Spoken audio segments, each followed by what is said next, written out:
اسلام کے قانون کے مطابق اگر کوئی شخص انتقال کر جائے، کسی کا انتقال ہو جائے، تو جو اس کی جائیداد ہے وہ اس کے بیٹے اور بیٹیوں میں تقسیم ہوگی، اور وہ اس طرح کہ بیٹے کو دگنا حصہ ملے گا بیٹی کے مقابلے میں، یعنی جو مال چھوڑا ہے باپ نے اس کے 3 حصے لگائے جائیں گے، 2 حصے بیٹے کو دیے جائیں گے، 1 حصہ بیٹی کا ہوگا۔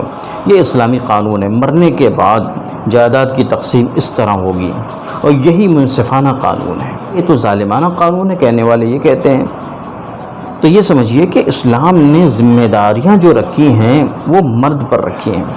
جو لڑکا ہے اس کو شادی بھی کرنی ہے اور اس کو مہر ادا کرنا ہے، اسی طرح اپنی بیوی کا خرچ اٹھانا ہے، بچوں کا خرچ اٹھانا ہے، والدین کی کفالت کرنی ہے، سارا خرچ مرد کے ذمہ رکھا گیا ہے۔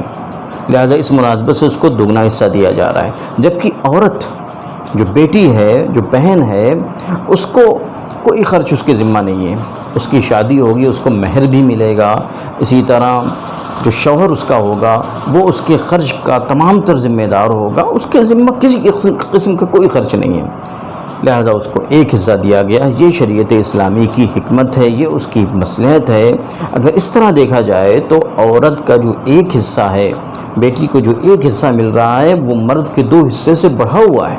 لیکن جو لوگ سطحی نظر رکھتے ہیں وہ ڈائریکٹ کہہ دیتے ہیں کہ عورت اور مرد میں انصاف نہیں رکھا گیا، لڑکے کو 2 حصہ دیا جاتا ہے اور لڑکی کو اس کے مقابلے میں 1 حصہ دیا جاتا ہے، یہ کہاں کا انصاف ہے؟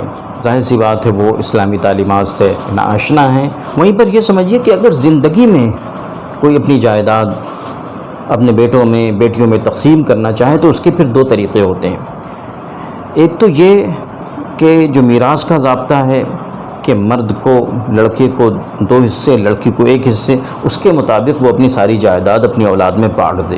ایک تو یہ طریقہ، لیکن زیادہ بہتر طریقہ زندگی میں اگر تقسیم کرے اپنے بیٹوں اور بیٹیوں میں اپنی جائیداد تو ہبہ کے طور پر تقسیم کرے، یعنی بیٹے اور بیٹی دونوں کو برابر برابر حصہ دیں، یعنی بیٹے کو 1 حصہ، اسی طرح بیٹی کو 1 حصہ، پوری جائیداد کے 2 حصے کرے، 1 حصہ بیٹے کو 1 حصہ بیٹی کو۔ یہ بہتر ہے اگر زندگی میں اپنی جائیداد اپنے بیٹوں میں اپنی بیٹیوں میں اپنے اولاد میں تقسیم کرنا چاہتا ہے تو بھئی کہاں ظلم ہوا پھر؟